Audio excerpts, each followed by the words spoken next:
On to the next video for our changing colour sequence. I've now blown up the chart, so I've made it bigger so you can see it better. The chart for Postman Pat and Jess. And as I said to you in the first or the earlier video, I've knitted up to the point where we need to add Jess's face in pink, and where we will be adding Postman Pat's hands in pink. But I just thought I'd show you this and show you the work that I've done so far.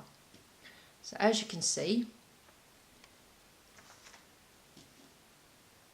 the design is taking shape. You can see it on the front there. There's Jess's paws, his coat, we're coming up to his neck, there's the top of his tail, and here we have Postman Pat's shoes, the start of his uniform, the divide of his uniform.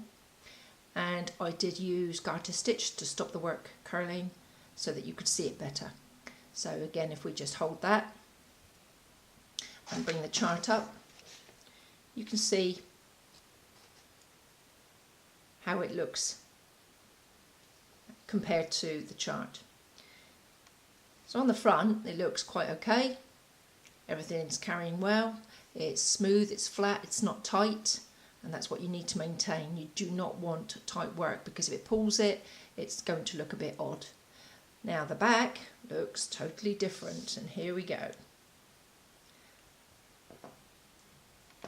So that's the back, and it looks a tangled mess. But of course, because you've got your yarn holders, and you are going to be starting and stopping work and ending work and ending colours, there's got to be quite a lot of ends to sew in. But you can see, if I pull it up closely, where I've been twisting the yarn, and you can see along here where I've been twisting the yarn when it joins. And my recommendation to you is to never carry yarn more than 3 stitches. And this is why it's worth breaking down the yarn you need onto holders, so that you can have pieces of yarn for certain spots.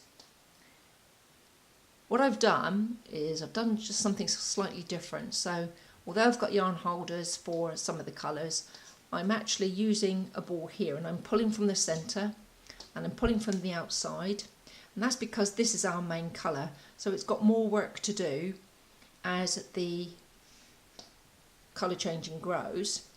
It's got more work to do here and here, but it's coming to an end here. So I just ran off a small ball just to do this piece here, and I've been carrying the colour across.